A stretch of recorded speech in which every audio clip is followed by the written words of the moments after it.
জাআলা লাকুমুল আরদা, জমি নিজে সৃষ্টি হয়নি, আল্লাহ সৃষ্টি করেছেন তোমাদের জন্য। জালুলান, বিনীত ভাবে সৃষ্টি করেছেন। ফামশু ফি মানাকিবিহা, চলো তার পরতে। ওয়া কুলু মির রিজকিহি, তার রিজিক খাও। রিজিকটা কার?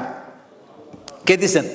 তো হুয়া দিয়ে শুরু করলেন, মাঝখানে আবার তিনি আসলেন আল্লাহু রিজকিহি, আবার শেষখানে গিয়ে ওয়া ইলাইহি, হুয়া ইলাইহি, মাঝখানে হু, তিনবার তিনি আল্লাহকে নিয়ে আসলেন এই ম্যাটার সম্পর্কে ধারণাটা দিতে গিয়ে, যাতে কোন অবস্থা আপনি সেকুলার না হন, কোন অবস্থায় যেন আল্লাহ থেকে আপনি সরে না যান। লা তাকুনু কাল্লাযিনা নাসুল্লাহ, আল্লাহকে যেন ভুলে না যান।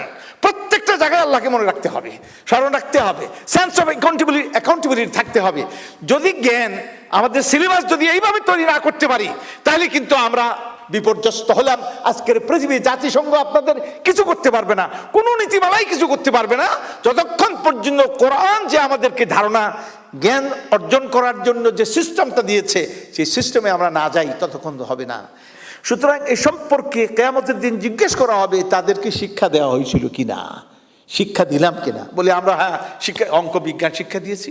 সে মাস্টার, সে রাইটার, সে প্রফেসর, সে লেকচারার, সে ইনস্টেটর, সে ইন্সপেক্টর, সে অরেটর, সে কত কিছু বানাইলাম, কিন্তু তাকে আল্লাহর পরিচয় দিল, হালাল হারাম, করণীয় বর্জনীয় জানার তাকে শিক্ষা দিলাম না।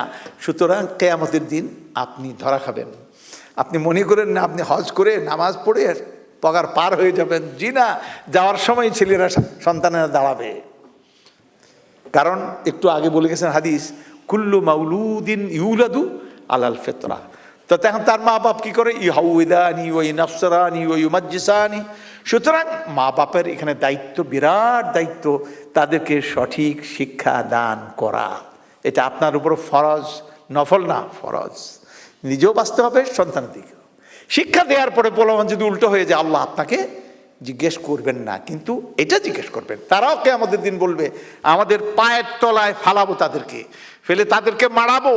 নাজআলহুমা তাহতা আকদামিনা লিয়াকুনা মিনাল আসফালিন, আমরা জাহান্নামে থাকবো, তবে তারা জাহান্নামের তলে থাকবে, আমরা তাদের উপরে থাকবো।